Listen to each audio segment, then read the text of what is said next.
As Hurricane Dorian is now a Category 4 storm, packing maximum sustained wind speeds of over 150 miles per hour. Dorian has slowed its approach towards the Bahamas and the U.S. mainland. It's giving it time to grow in size and in strength. A hurricane warning was issued for the northwestern Bahamas earlier, a life-threatening storm surge.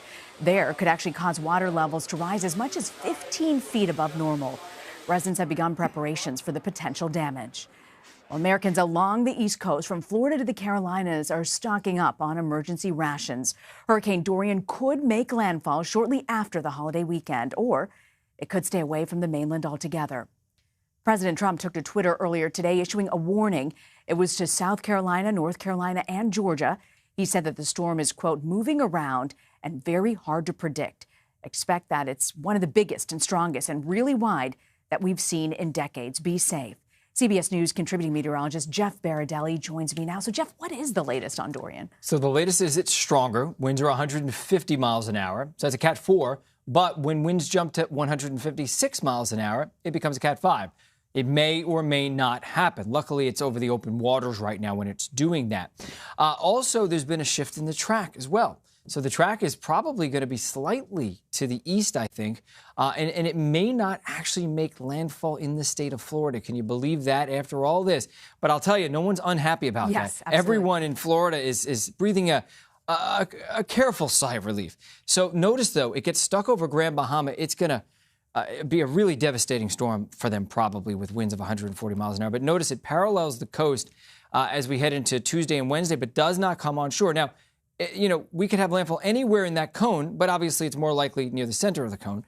And then the system heads towards the Carolinas. Does it make landfall in South or North Carolina? Hard to tell. The middle of the cone is right along the coast of Wilmington and Cape Hatteras as we head towards Wednesday night and into Thursday as a slightly weaker system when it gets up there, because it's going to be dragging in dry air from land. It'll probably weaken a little bit, plus encountering a little wind shear as well. So, Jeff, when we talked yesterday, there were so many different models that looked like it was definitely going to hit somewhere in Florida.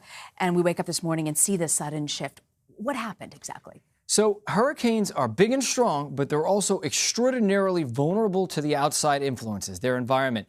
And hurricanes are steered by winds that are like 5 or 10 miles an hour. So literally a butterfly flapping its wings can change, and that's what makes it so difficult. Right now it's being steered by a real solid area of high pressure, but notice right there, it breaks apart. And a little weakness or corridor develops just to the east of Florida. It becomes kind of stalled out and it is no man's land. It waits for the next system to come along and possibly move it to the north. And right now a jet stream is going to dive to the south. It may be just enough of a magnetic pull to tug it to the north and bring it northward to avoid landfall in Florida, but it's going to be a close call for northeast Florida, so you can't let your guard down. So that's that. This is the European model. You'll notice that the system moves into the Bahamas. It'll slow down dramatically when it gets over Grand Bahama. Really concerned for storm surge, 15 plus feet there, 140, 150 mile an hour winds, devastating 1 to 2 feet of rain for that island. It's going to get stuck for a day, day and a half. But then it makes the turn north, and notice that it does not come on shore, according to the European model, in northeast Florida, but it may come on shore in South or North Carolina. So it's still something that we need to watch extraordinarily closely for the southeast coast of the whole United States, really. So when you're talking about impact, I mean, we're going to be tracking this pretty much for the next week. What should we be looking out for at this point? You know, it's too early to know if it's going to make landfall in the Carolinas. So we can't really tell you how strong the winds are going to be when it gets there, because it may or may not make landfall. But what we can tell you for sure is the waves are going to be huge. We're talking some very big waves, probably up to 40 and 50 feet. Watch this. We'll put this in motion. Once it passes the Bahamas into the Gulf Stream, look at that. We're talking massive waves offshore. It'll be dangerous for beachgoers. Rip current risk is going to be extraordinarily high. Coastal flooding is going to be a big problem. And the reason is we're on a new moon.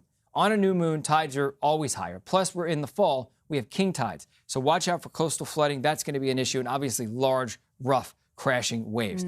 The other impact, rainfall.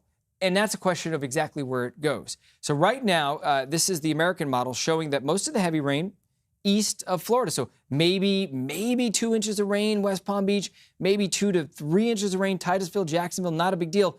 But if you move that swath of rain, and by the way, that's as much as 2 feet of rain over the Bahamas. If you move that swath of rain just 50 miles to the left, and it could still happen, you could be talking about over a foot of rain over land. Right now, it's over the water. And what I should say as kind of a last thing is, we've seen a trend eastward over the past 24 hours. It's not just like windshield wipers where the models go one way, they go the other way. They go one way. That's always uncertain. But when a model starts to shift, we have a little more confidence. It does it gradually over time. That's what's been happening. With that said, it has fooled us once. It could easily fool us again. So if you're in the cone, anywhere in the cone, take it seriously because you saw the big changes yesterday. They could happen again today or tonight. All right. I'm so grateful you're going to be here all weekend tracking this with us. I'm not going anywhere. I'm sleeping under that desk over there. I'm going to